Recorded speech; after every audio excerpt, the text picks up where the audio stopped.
Albert Einstein nasceu numa sexta-feira, dia 14 de março de 1879, em Ulm, no sul da Alemanha. Ele foi o primeiro filho do casal Hermann Einstein e Pauline Koch. Já nos primeiros anos de sua vida, Einstein provocava comentários. Sua mãe estava convencida de que o formato de sua cabeça era fora do comum e temia que tivesse algum problema mental, porque seu aprendizado parecia estar um pouco lento para uma criança daquela idade. No entanto, Einstein cresceu forte e saudável. Era um garoto quieto e particularmente solitário. E preferia ler e ouvir música, ao invés de brincar com outras crianças da sua idade. Embora quieto, Einstein estava longe de ser passivo. Sua primeira professora recusou-se a continuar dando aulas a ele, aulas residenciais, é claro, porque quando Einstein tinha apenas 5 anos, o garoto teria atirado uma cadeira contra sua professora, um ato de rebeldia qualquer. Einstein aprendeu a controlar seu temperamento, mas jamais abriu mão de suas vontades pessoais.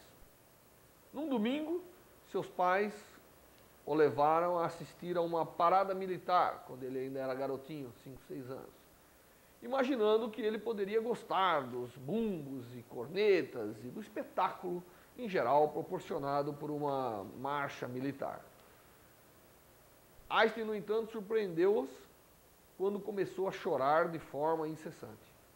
De volta para casa, explicou que estava com medo de tantos homens movendo-se juntos. Einstein nunca esqueceu suas sensações de mal-estar diante daquela primeira visão de uma força militar organizada. Durante toda a vida, Einstein manteve-se sempre bem perto de seus pais. Ele herdou algo dessa calorosa afetividade familiar que se tornaria a mais atraente característica de seu temperamento. Embora tivesse sido um solitário quando criança, como adulto fez muitas amizades e se tornou um grande escritor de cartas, com as quais dividia seus pensamentos e convicções com pessoas de todo o mundo. O pai e o tio de Einstein perceberam que o menino mostrava grande interesse pela matemática e pela ciência de um modo geral. Certa vez, quando ficou doente, aos 5 anos de idade, ganhou uma bússola de presente do seu pai. Para ele, era um presente simples, mas representava um momento importante na sua vida.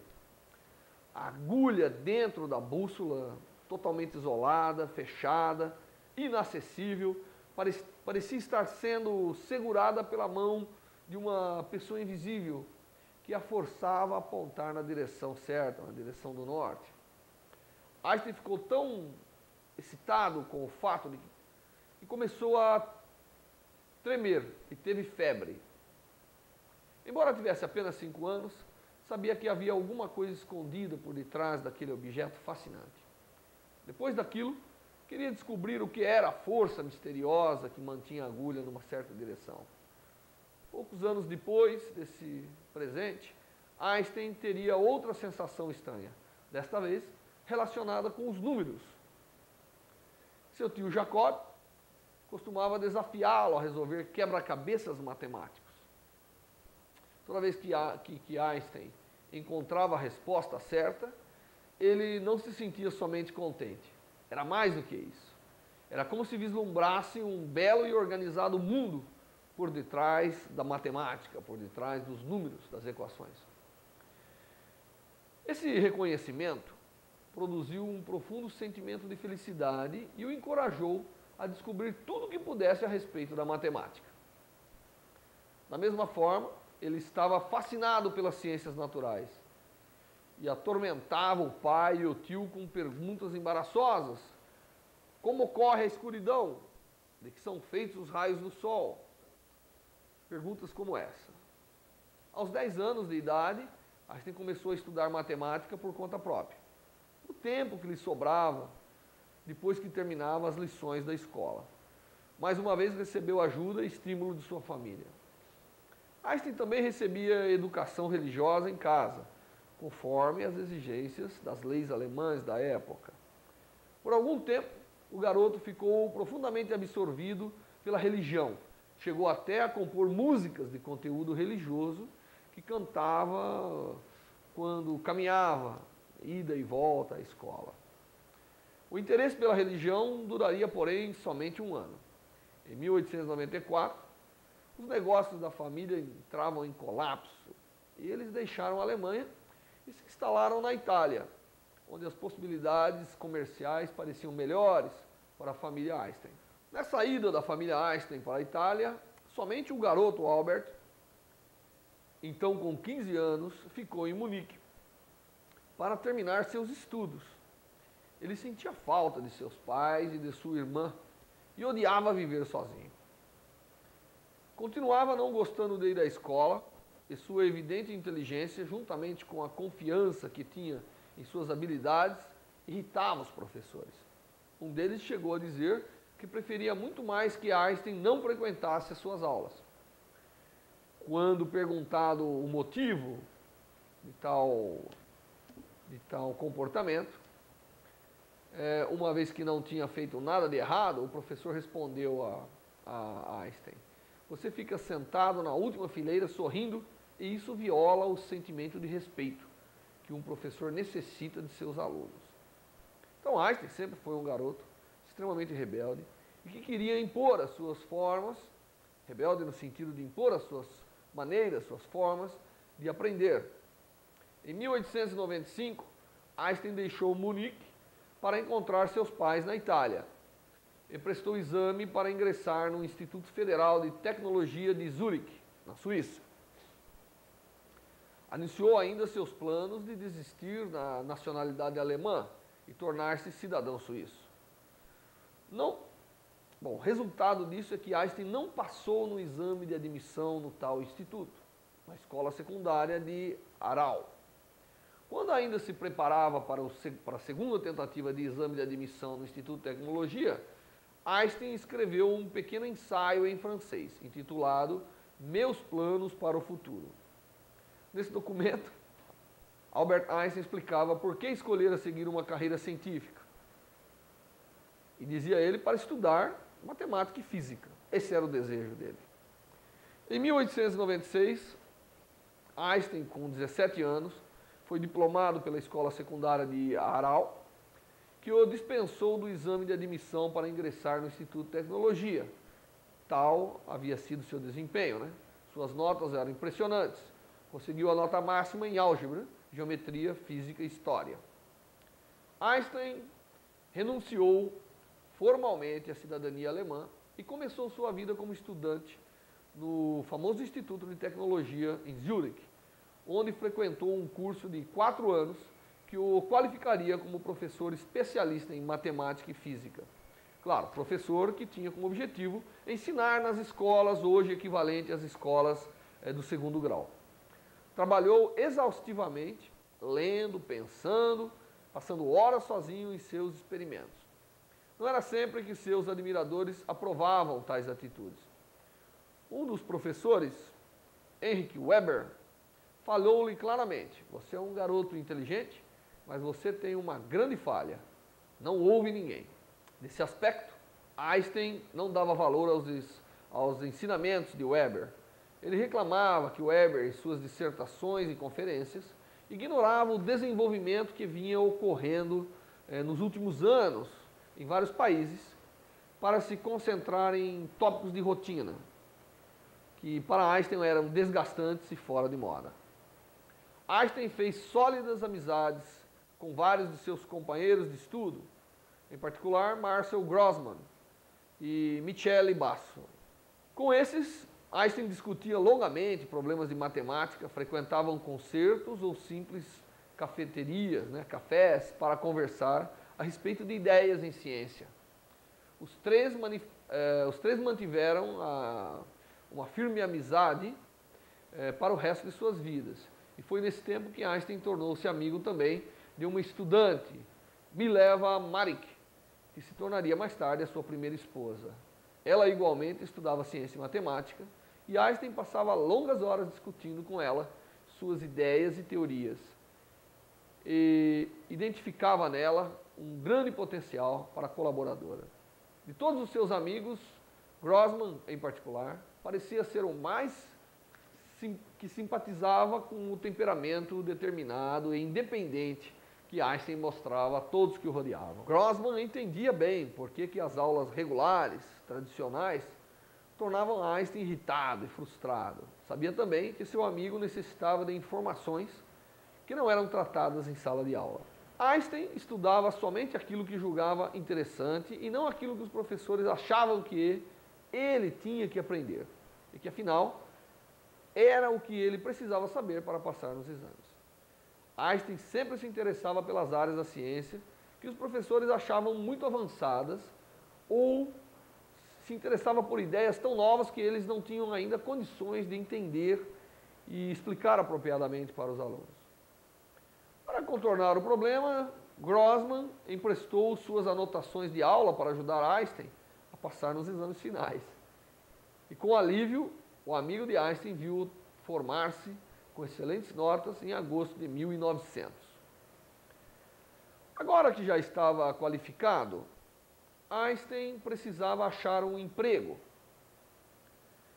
Seus constantes desentendimentos com o professor Weber significavam que não lhe ofereceriam um posto de trabalho no famoso Instituto de Tecnologia.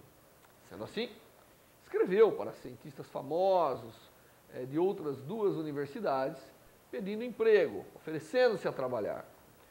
Não obteve respostas. Depois de quase um ano, foi-lhe dado um emprego temporário como professor escolar, o equivalente a um professor de segundo grau hoje. Não era isso o que ele esperava após tanto estímulo, após tantos anos, mas, para sua surpresa, Einstein descobriu que gostava daquela atividade. Ele gostava de ser professor, de lidar com os adolescentes e transmitir a esse ideias e ensinamentos científicos. No entanto, paralelamente a essa atividade de magistério, Einstein continuou com suas próprias pesquisas. Começou a escrever ensaios e artigos para jornais científicos, descrevendo nesses artigos as suas ideias, que eram novas e bastante originais para a época, algumas delas até revolucionárias. Mas ficou muito desapontado quando a Universidade de Zurich negou-lhe o título de PhD em 1901. Parecia para Einstein que as autoridades científicas daquela universidade se reuniram apenas para rejeitar a tese que ele havia submetido. Mais uma vez, surge Grossman, seu grande amigo, para salvá-lo. O pai de Grossman era muito bem relacionado e respeitado na Suíça. E indicou Albert Einstein a um amigo que era o chefe do serviço de marcas e patentes na cidade de Berna. E em 1902, quase 2 anos após a sua graduação, Einstein foi finalmente exercer uma profissão que era relacionada com a sua formação. Na função de perito técnico, fazia parte de uma equipe que examinava e registrava as aplicações de patentes requeridas pelos inventores suíços. Einstein gostava do trabalho que exercia no serviço de patentes. Além de ser uma atividade científica, oferecia-lhe um bom tempo disponível para trabalhar em suas próprias ideias. Seu salário, afinal de contas, era razoável. Começou com 3.500 francos suíços por ano, quase 3 vezes a quantia que recebia de seus generosos pais para viver sozinho enquanto estudava. Seus chefes o admiravam e valorizavam muito o seu trabalho. Em abril de 1906, o diretor o colocou entre os mais valiosos peritos do serviço de patentes. Como Einstein agora estava empregado e ganhando uma boa quantia por seu trabalho, ele resolveu se casar. Casar com sua amiga, de escola inclusive, Mileva. Mileva tinha sido a amiga, né, que era inclusive confidente de Einstein e colaboradora na discussão de suas ideias que viriam depois a ser marcante na sua vida toda.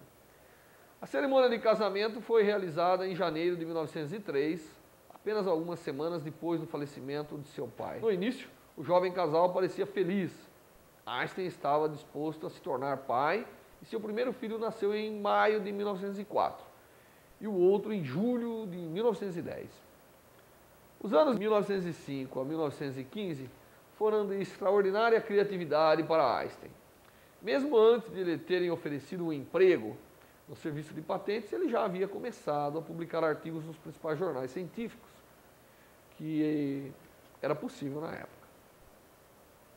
Satisfeito, confiante com um emprego bem remunerado, um bom círculo de amigos, uma esposa inteligente, preparada para ajudá-lo em seus trabalhos e mais o filho, Einstein começou a colocar-se em evidência e lançar uma série de ideias que iriam alterar profundamente o prisma pelo qual os físicos e outros cientistas entendiam e explicavam o mundo daquela época. O ano de 1905 é frequentemente referido como o ano milagroso de Einstein, assim como o de 1666 foi o ano milagroso de Isaac Newton.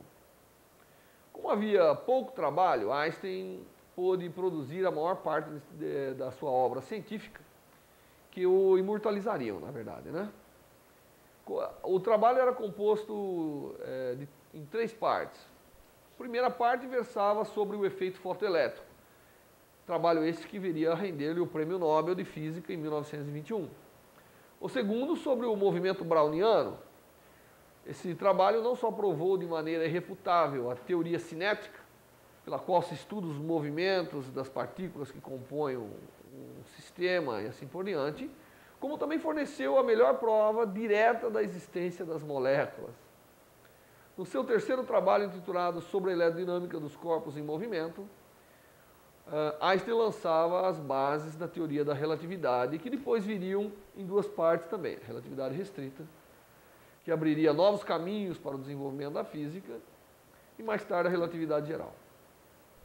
Os primórdios dessa teoria nova podem ser encontrados nos trabalhos de Maxwell, que previa a existência de ondas eletromagnéticas, que deveriam se propagar com a velocidade da luz. Na verdade, a própria luz é a onda eletromagnética, como seria provado mais tarde de forma experimental. A contribuição revolucionária de Einstein para os pensamentos científicos fica mais fácil de ser entendida quando a comparamos com o acervo de conhecimento sobre as leis da física que se tinha antes dele. Antes de Einstein, a maioria dos cientistas baseavam-se nas teorias lançadas por Isaac Newton.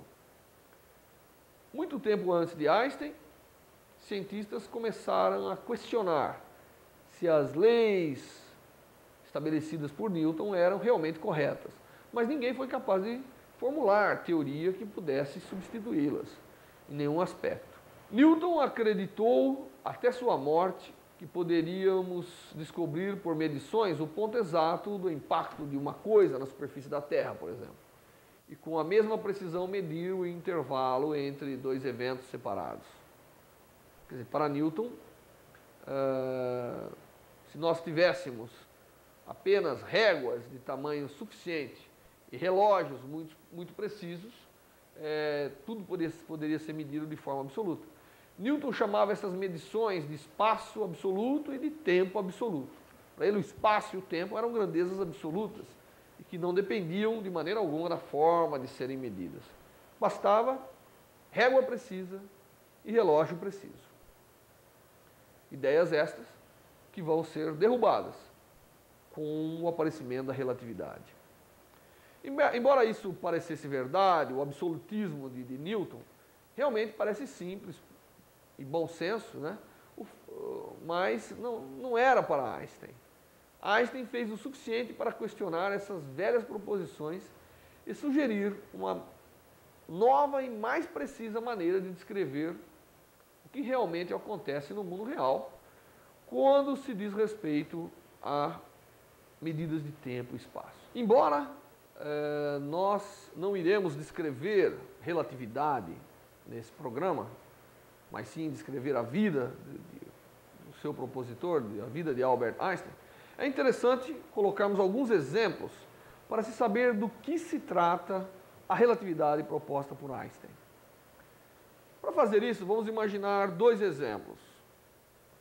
Num primeiro exemplo, imagine uma pessoa comendo um sanduíche sentada no banco de um trem que se movimenta e que passa por uma estação. Para a pessoa sentada no trem, e dando as suas mordidas sucessivas no sanduíche, os eventos morder o sanduíche acontecem sempre no mesmo local, que é no banco, naquela posição onde ela está sentada. Para um observador de fora, olhando para o trem, alguém que está na plataforma da estação pela qual o trem passa, por exemplo, isso não é verdade. Cada mordida acontece num ponto do espaço diferente. Essas são duas observações que mostram que, dependendo do observador, certos acontecimentos podem acontecer na mesma posição ou em posições distintas. Bem, até aí nada de novo. Mas, devido a esse fato, devido ao fato de que um observador em movimento e um observador parado, eventos ocorrem em pontos diferentes do espaço, levam a uma consequência extremamente importante. E a consequência é que, se perguntarmos qual é o tempo decorrido entre duas mordidas sucessivas no sanduíche, para a observadora no trem, que é a própria protagonista que está mordendo o sanduíche, cada intervalo entre as mordidas vai acontecer num certo intervalo de tempo, vamos dizer aí 30 segundos.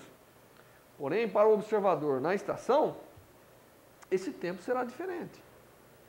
E é exatamente essa conexão entre o intervalo de tempo que demora entre dois eventos, observados em referenciais distintos, é que vai ser a parte fundamental, vai ser o escopo principal da teoria que vai ser proposta por Einstein e que tem consequências muito importantes na mecânica de um modo geral.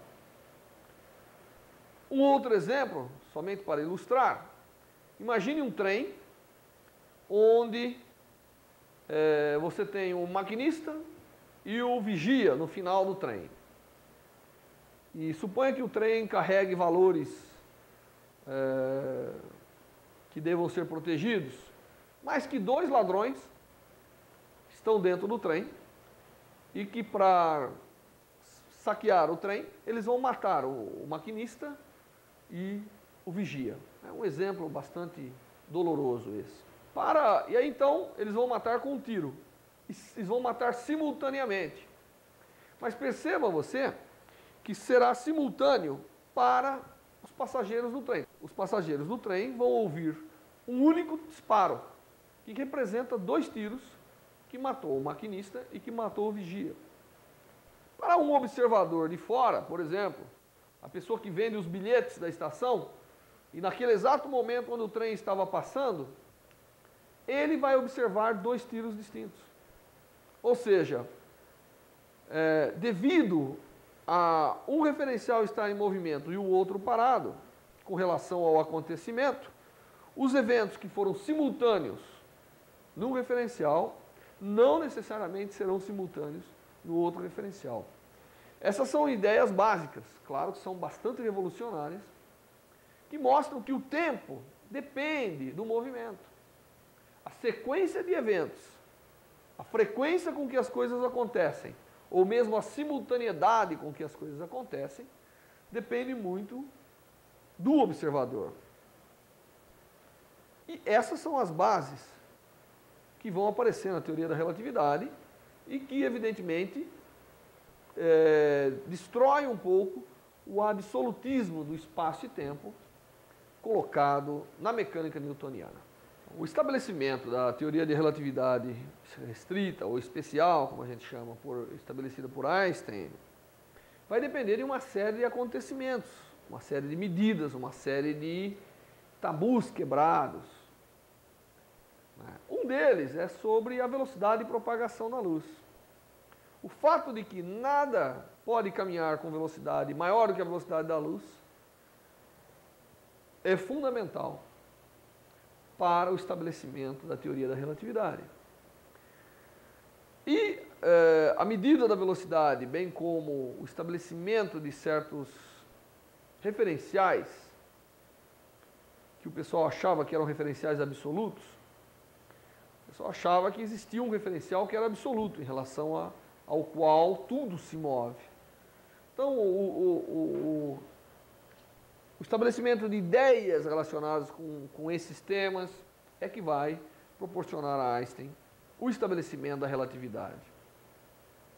Em 1887, 8 anos depois do seu nascimento, do nascimento de Albert Einstein, dois cientistas americanos, Michelson e Morley, fizeram uma experiência para tentar medir a velocidade da luz.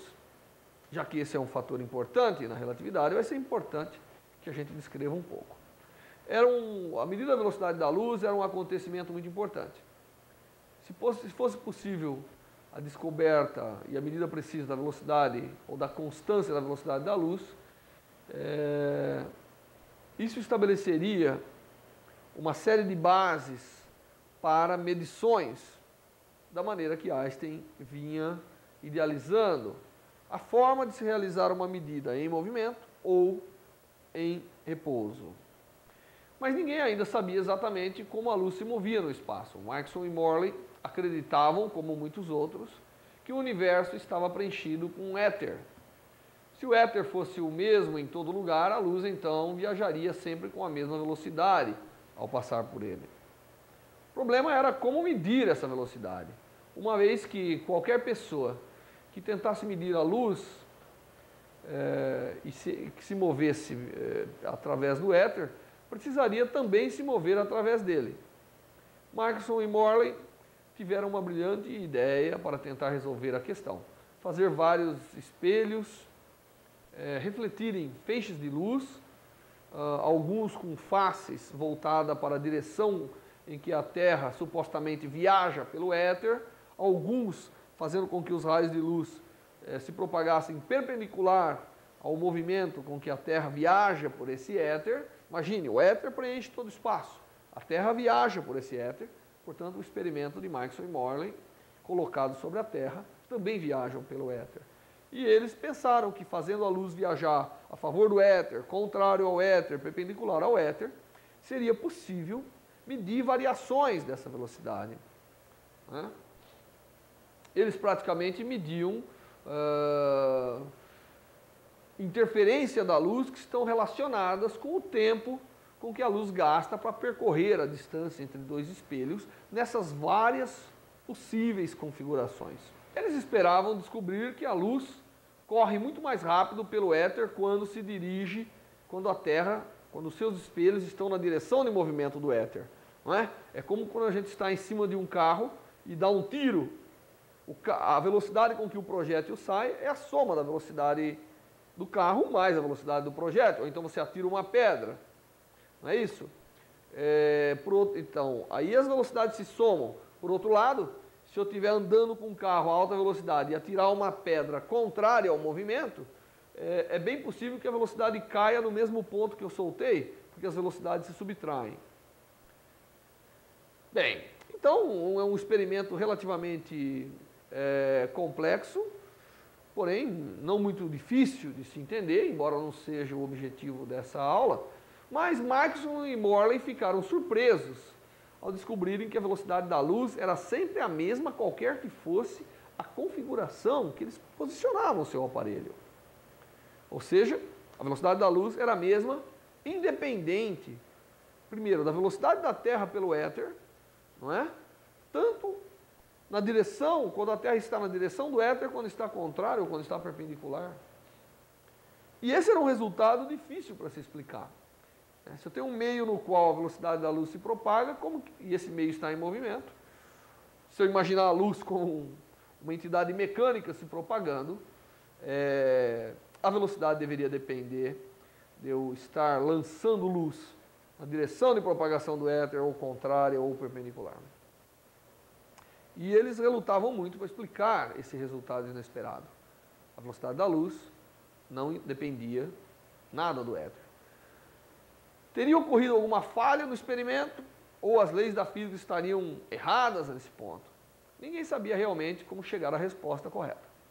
Nos anos que se seguiram, a 1887, muitos artigos científicos foram publicados sugerindo possíveis explicações para os surpreendentes resultados da experiência de Michelson e Morley, e discutindo a teoria de Maxwell das ondas de luz e do éter também. Os artigos versavam sobre tudo isso.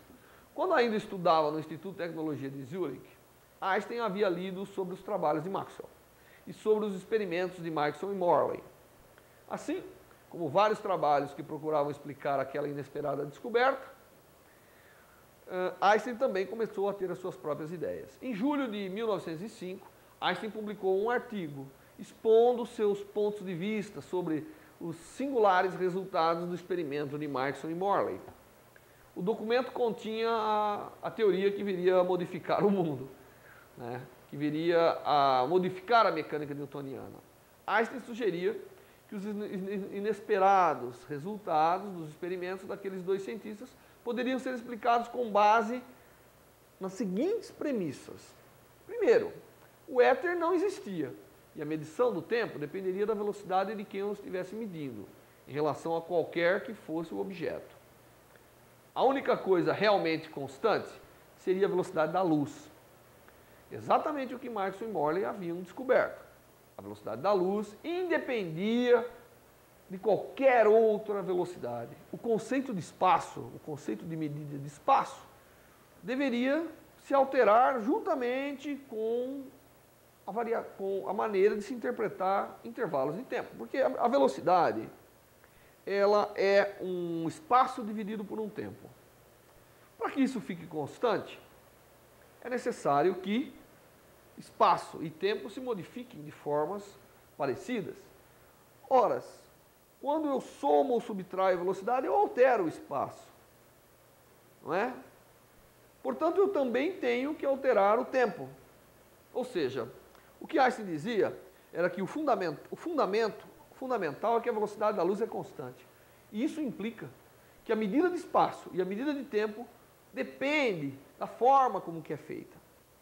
Depende se você está em movimento ou em repouso. Muito bem. Einstein sugeria que as pessoas, a partir de então, deixassem de considerar a teoria do tempo absoluto de Newton. Da mesma forma que já haviam abandonado a teoria newtoniana do espaço absoluto, porque era evidente que o espaço não era absoluto. Ele não descrevia com precisão o que realmente acontecia na natureza. Por outro lado, Einstein sugeria uma nova teoria, que logo ficou conhecida como a teoria da relatividade especial. De acordo com essa teoria, as leis da física são as mesmas, qualquer que seja o observador, e as condições de observação. Como já vimos, a primeira das conclusões de Einstein, a de que a velocidade da luz é constante e imutável para quem a estiver medindo, explicou o surpreendente resultado dos experimentos de Michelson e Morley. Trabalhando com a matemática, a teoria de Einstein propõe que qualquer observador, ao medir a velocidade da luz, obterá o mesmo valor de outro observador, independentemente da velocidade do observador, da velocidade daquele que está fazendo a medida, se ele está em movimento ou não. Outra conclusão que Einstein tirava das suas ideias e que pode nos dar uma ideia geral da genialidade das suas teorias é a famosa equação de que a energia é um produto da massa vezes a velocidade ao quadrado. Essa é a E igual a mc2, é uma famosa relação e que advém do conceito de que o espaço e o tempo não são absolutos. Certo? Então, exatamente, a relatividade, que diz que as coisas são relativas, né? Por isso que chama-se relatividade, as grandezas fundamentais, quer dizer, são relativas, tanto intervalos de tempo como espaço são relativas, implicam em que a energia, um objeto que tem a massa, contém nele uma certa energia, assim como com o abandono da teoria do tempo absoluto de Newton, Einstein mostrou ainda que o tempo passa diferentemente para cada indivíduo, dependendo da velocidade com que esses indivíduos se desloquem uns em relação aos outros. Imagine então a situação onde um astronauta sai da Terra, faz uma viagem com uma nave que supostamente pode estar a uma velocidade muito alta, comparada à velocidade da luz. O tempo para ele passará muito mais lentamente do que para um observador que ficou na Terra. Se os dois tiverem relógios, o intervalo de tempo decorrido na viagem será menor para o astronauta do que para quem ficou na Terra. Apesar disso, as leis de Newton, evidentemente, elas permanecem válidas para pessoas que vivem no dia a dia, com velocidades pequenas comparadas com a velocidade da luz. Essa também é uma consequência importante da relatividade. Então, a relatividade que Einstein propõe, ela tem a teoria de Newton como um caso particular das baixas velocidades envolvidas no seu sistema. Einstein também sugeriu que outros efeitos extraordinários ocorreriam se fosse possível enxergar objetos que estivessem a velocidades próximas à velocidade da luz. Eles pareceriam tornar-se muito menores e com massa cada vez maior. É muito comum em filmes de ficção científica nós vermos naves espaciais viajando à velocidade da luz. Infelizmente, isso não é possível e se limita somente ao mundo da ficção científica. Em 1907, Einstein publicou um dos primeiros artigos sobre um outro assunto que o tornaria famoso, né? Que foi a maior descoberta da física do século XX. O trabalho que ele publicaria estava relacionado com a mecânica quântica, teoria quântica. A partir do momento em que o brilhante trabalho ficou conhecido, na verdade, ofertas de emprego foram abundantes para Einstein, porque a mecânica quântica estava se estabelecendo na época. E as pessoas que poderiam fazer contribuições eram pessoas que as instituições de ensino queriam muito, porque queriam entrar nesses novos avanços da física. Em 1909, Einstein desligou-se do serviço de patentes e foi nomeado professor na Universidade de Zurique. Foi-lhe concedido o primeiro dos vários graus honorários em reconhecimento à sua inestimável contribuição para a ciência. De Zurique, Einstein mudou-se para Praga e de Praga para Berlim, onde passou a exercer o cargo especialmente criado para ele, chefe de um novo e prestigiado instituto de pesquisa. Não precisava se ocupar dando aulas e estava livre para concentrar-se em suas pesquisas. Einstein também foi convidado a se filiar à elitista Academia de Ciência Prussiana. Já com a idade de 34 anos, ele havia alcançado o auge de sua carreira profissional, é claro. O artigo que Einstein publicou em 1905 seria apenas um estágio inicial de uma série de formulações detalhadas da teoria da relatividade. Durante os 10 anos seguintes, ele trabalhou muito, avançando em sua teoria, ao mesmo tempo que desenvolvia muitos outros projetos. Inicialmente, a relatividade não incluía os efeitos da gravidade, os efeitos de terem grandes massas na redondeza. Porém, Einstein trabalhou incansavelmente para, afinal, em 1915, incorporar a gravidade, né, na teoria da relatividade. Quando então publicou uma versão nova e mais ampla do seu trabalho, hoje conhecida como teoria da relatividade geral. Em 1915, ainda, Einstein realmente terminou com sucesso a sua teoria, expressando-a em termos matemáticos precisos. Os resultados desses 10 anos de trabalho foram ainda muito importantes para a física. Eles praticamente modificaram a maneira pela qual entendemos o mundo. A teoria de Einstein fez muito mais do que explicar os resultados dos experimentos de Maxwell Morley. Não queremos aqui dar a ideia que só explicar os experimentos. Não, eles lançaram luz sobre aquilo que muita gente vinha estudando, chegando a uma lei geral capaz de substituir as explicações de Newton para a maioria dos problemas mais importantes da física na época. Só aplicar as leis de Newton a muitos efeitos da física não permitiam obter explicações satisfatórias. E as propostas de Einstein sanavam esses problemas. Mais do que isso, as teorias de Einstein fizeram com que pessoas olhassem e apreciassem o mundo de uma maneira nova e diferente. O ponto de vista do senso comum sobre espaço e tempo havia sido abalado de uma só vez.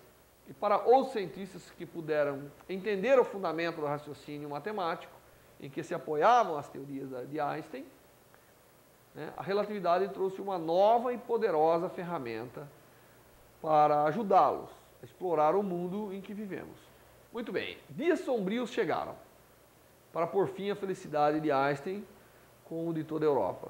No dia 1º de agosto de 1914, eclodiu a Primeira Guerra Mundial, que envolveria a Alemanha, a Grã-Bretanha, a Rússia, a França. Como cidadão da Suíça, que permaneceu neutra, Einstein não estava pessoalmente envolvido nessa luta, mas ficou doente em decorrência da insensatez que a guerra representava e pelos danos que trouxe à ciência e à civilização de todos os países que dela tomavam parte. Em 1915, juntamente com várias personalidades famosas de vários locais diferentes, Einstein assinou o Manifesto dos Europeus, o Manifesto aos Europeus, desculpe. O documento pedia com veemência a todas as pessoas que valorizavam a cultura da Europa que cooperassem para a fundação de uma Liga das Nações dedicada a promover uma vida pacífica entre os países, em lugar de se destruírem pela guerra. Então essa é uma nova façanha, uma nova face da vida de Einstein, onde ele vai atuar como pacifista, principalmente que era uma pessoa inteligente e entendia o malefício que aqueles conflitos de puro interesse econômico estavam ocorrendo. A assinatura desse manifesto foi o primeiro gesto político feito publicamente por Einstein, mas pelo resto da sua vida ele permaneceria sempre ativo nas campanhas pela paz, tolerância e justiça. Mesmo nessa fase de maior envolvimento político, os trabalhos de Einstein continuaram a trazer muitos progressos. Entre 1914 e 1918, ele escreveu mais de 50 artigos científicos e um livro completo. Chegou perto de concluir prova final da teoria da relatividade geral e, ao discursar em um encontro de cientistas, percebeu, para sua alegria, que um número cada vez maior de seus colegas começava a aceitar o fato de que suas surpreendentes ideias poderiam ser provadas experimentalmente. Os intensos trabalhos intelectuais e atividades políticas levaram-no a adoecer. Em 1917, apareceram problemas de fígado e uma úlcera no estômago. Com isso, Einstein ficaria com a saúde abalada por vários anos, até que em 1928 sobreveio um outro colapso, desta vez com sérias repercussões cardíacas no cientista. Einstein recuperou-se graças aos serviços de enfermagem de sua prima, Elsa Lowenthal, a quem sempre solicitava ajuda desde criança. Assim como Einstein, que havia se divorciado, Elsa também era divorciada. Resultado: os primos renovariam sua amizade depois que Einstein mudou-se para Berlim, em 1914, e acabaram casando-se em 1919. Einstein tentava evitar que sua saúde frágil ou seu compromisso com a causa da paz interferissem em seu trabalho científico. Mas, durante a segunda metade de sua vida, parece ter adotado um ritmo mais lento em suas pesquisas científicas. Vivendo em Berlim, envolveu-se com muitas tarefas administrativas e, como celebridade internacional, era sempre chamado para fazer conferências, manifestar seus pontos de vista e escrever artigos para publicações para o mundo todo. Tudo isso o deixava cansado e era impossível não interromper as pesquisas. Multiplicavam-se as opiniões segundo as quais, sem a ajuda e incentivo de sua primeira mulher, Mileva, Einstein encontrava maiores dificuldades para lançar novas ideias. Suas contribuições mais originais para o conhecimento científico haviam sido elaboradas entre os anos de 1903 e 1916, de fato. Conforme ia envelhecendo, Einstein dedicava mais tempo a outras atividades de seu interesse, ler textos filosóficos, tocar instrumentos ou escutar música, gostava de discussões e debates com seus amigos e mantinha sempre contato com colegas, contatos por cartas e com pessoas que simpatizavam de suas ideias. Durante o resto de sua vida, Einstein dedicou-se às duas maiores questões da física, a chamada teoria do campo unificado e a mecânica quântica. O estudo da teoria de campo unificado tem como objetivo descobrir uma única lei da física capaz de dar uma explicação completa de como as forças da natureza trabalham. Essa é a teoria da unificação. É tentar unificar, explicar uma lei única para as várias forças envolvidas na natureza, como a lei da gravidade, a eletricidade e assim por diante. Então, forças como o da gravidade, forças elétricas e descargas, que nós chamamos de forças eletromagnéticas, entre outras forças variadas, poderiam ser unificadas numa única teoria, e esse foi um dos intentos de Einstein, e de muitos outros cientistas. Em seus últimos estudos, Einstein concentrava-se somente nas forças da gravidade e do eletromagnetismo. Embora os cientistas que se dedicavam a esse estudo estivessem, conseguindo grandes descobertas, desde os tempos de Einstein, ainda não haviam formulado uma teoria que explicasse completamente como essas 4 forças básicas da natureza trabalhavam juntas. Quer dizer, além da gravidade e da eletromagnética, nós temos aquelas forças que se manifestam dentro do núcleo atômico, são as chamadas forças eletrofracas e forças fortes. Essas 4 forças poderiam ser unificadas. A própria teoria da relatividade de Einstein tem sido uma das mais importantes contribuições para formular uma única lei da física pela qual se poderia explicar o universo. Mas o problema, conforme Einstein colocava para si mesmo, é que ela ainda não estava inteiramente de acordo com outra das teorias mais importantes que os físicos utilizavam para ajudar a entender os mecanismos de nosso mundo. Essa teoria é conhecida como a mecânica quântica e a relatividade não estavam conectadas. Diferentemente da relatividade, que trata do tempo, na vastidão do espaço, a mecânica quântica descreve como se comportam as menores entidades da matéria, os elétrons e as subpartículas, dentro do núcleo, prótons, que se comportam através da chamada teoria dos quantas, segundo a qual sua energia é quantizada. Eles apresentam quantum de energia. A compreensão do comportamento dessas minúsculas partículas está possibilitando novas descobertas dentro das leis da física, claro, principalmente dentro da física atômica. A teoria quântica, ela envolve um princípio importante, que é o chamado princípio de incerteza de Heisenberg, através do qual é impossível a gente medir com precisão absoluta 2 grandezas físicas simultaneamente. Então, imagine, se eu tenho um elétron, se eu souber exatamente onde o elétron está, eu não sei com que velocidade ele estava. Se eu souber exatamente com que velocidade ele estava, eu não sei aonde ele se encontra. Esse é o princípio de incerteza de Heisenberg.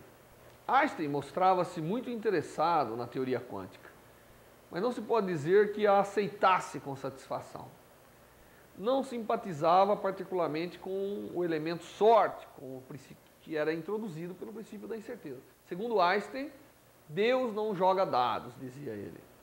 Em 1922, Einstein tornou-se membro do Comitê de Cooperação Intelectual da Liga das Nações, organização fundada em 1918, ao final da Primeira Guerra Mundial.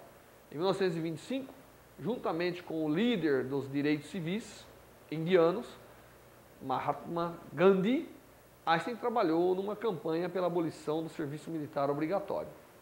Em 1930, Einstein colocou novamente seu nome em outro importante manifesto internacional, desta vez organizada pela Liga Internacional da Mulher pela Paz e Liberdade.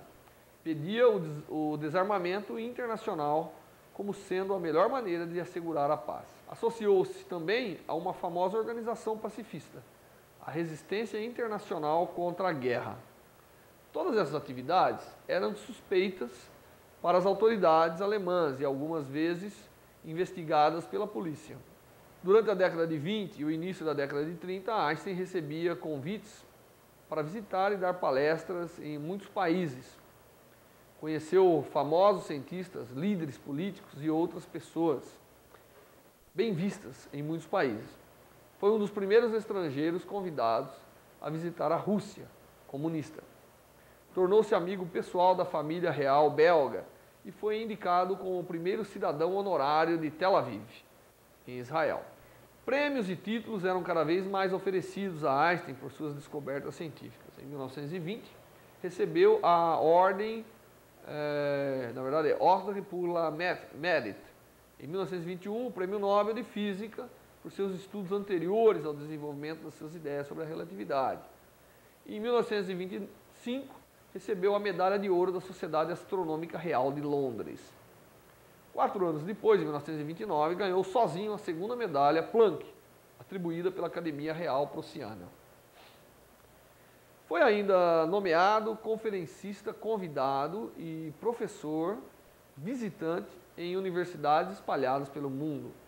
A fama vem frequentemente acompanhada pelo poder e pelo privilégio. Einstein utilizou-se de sua fama e da influência trazida por ela, não para obter mais conforto e bens para si mesmo, mas para ajudar melhor as causas humanitárias e pacifistas das quais ele compartilhava. Isso não lhe dava vida fácil. Estava sempre recebendo pedidos de ajuda pessoal, impossíveis de serem atendidos com os recursos que ele possuía, ou às voltas com jornalistas, caçadores de sensacionalismo ou pessoas que apenas queriam ver cara a cara um reconhecido gênio. No início da década de 30, uma nova e sinistra figura aparecia no cenário político europeu: Adolf Hitler. Hitler reuniria, num movimento crescente, fiéis seguidores oriundos de certos grupos que, na Alemanha, eram extremamente hostis aos judeus e a todos que parecessem perigosos às autoridades governamentais comunistas, líderes religiosos, intelectuais, artistas e filósofos. Em janeiro de 1933, o partido nazista de Hitler assumiu o controle do governo alemão. Enquanto Einstein estava nos Estados Unidos, os nazistas invadiram a sua residência de veraneio, mais a residência de veraneio de sua família, em Kaput, não muito longe de Berlim. Alegavam estar em busca de armas escondidas. Einstein era agora um homem marcado. Com muita coragem, voltou à Europa, onde passou a viver sob proteção de guardas armados. Tudo foi providenciado pelos seus amigos, que eram da família real da Bélgica. No dia 17 de outubro de 1933, Einstein e sua família embarcaram para os Estados Unidos. Ele nunca mais voltaria a pôr os pés na Europa. Em 1932, tinha sido convidado a se tornar professor da Universidade de Princeton, nos Estados Unidos, uma das diversas ofertas que recebeu naquela época. As notícias das atrocidades diárias que tomavam conta da Alemanha trouxeram complicações ao coração de Einstein. Com o passar dos anos, desde a chegada de Hitler ao poder, as condições desumanas impostas aos judeus alemães evoluíram de forma estarrecedora. Einstein utilizava seus conhecimentos científicos para ajudar, como podia, a luta contra o nazismo. Em agosto de 1939, escreveu ao presidente Roosevelt dos Estados Unidos, explicando que recentes descobertas científicas sugeriam ser possível o desenvolvimento de armas muito poderosas, baseadas nas forças internas dos átomos e núcleos. Em 1941, Roosevelt pediu aos cientistas que produzissem a primeira bomba atômica. E em 1943, indicou Einstein como consultor especial em explosivos de alto poder da Marinha americana, quer dizer, explosivos nucleares, ou chamado atômicos. Mais tarde, Einstein diria que, se soubesse que os alemães não tinham capacidade de construir armas nucleares, não teriam encorajado os americanos a construí-las. Nos últimos anos de sua vida, Einstein continuou sua campanha pela liberdade e justiça, né? Mesmo quando isso incomodava as autoridades de sua pátria adotiva, os Estados Unidos. Ele apoiava o direito do povo de saber quais as decisões tomadas para a produção de novas armas nucleares. Mesmo que a controvérsia gerada por essa posição pudesse colocá-lo em confronto com o governo, assim mesmo ele apoiava os direitos dos professores de fornecer informações livres a seus alunos, sem censura política ou controles. Em 1952, o Estado de Israel decidiu mostrar sua gratidão a Albert Einstein por tudo aquilo que ele havia feito para ajudar o povo judeu e pela paz e cooperação internacional que ele estava implantando. Einstein foi convidado a se tornar o segundo presidente de Israel. Seria um privilégio muito grande, mas Einstein já se encontrava com 71 anos e sentia-se doente. Sabia também que não possuía habilidades políticas e polidamente recusou a indicação. Einstein continuava a pensar, a raciocinar, a fazer campanhas, a questionar corretamente, até o fim de sua vida. Mesmo quando se encontrava internado no hospital gravemente enfermo, pedia para trazerem até sua cama as últimas páginas dos papéis onde escrevera seus cálculos matemáticos. Depois de anos convivendo com uma saúde em constante declínio, Einstein morreu nas primeiras horas da manhã do dia 18 de abril de 1955. Albert Einstein foi, sem sombra de dúvida, um dos maiores pensadores científicos de sua geração.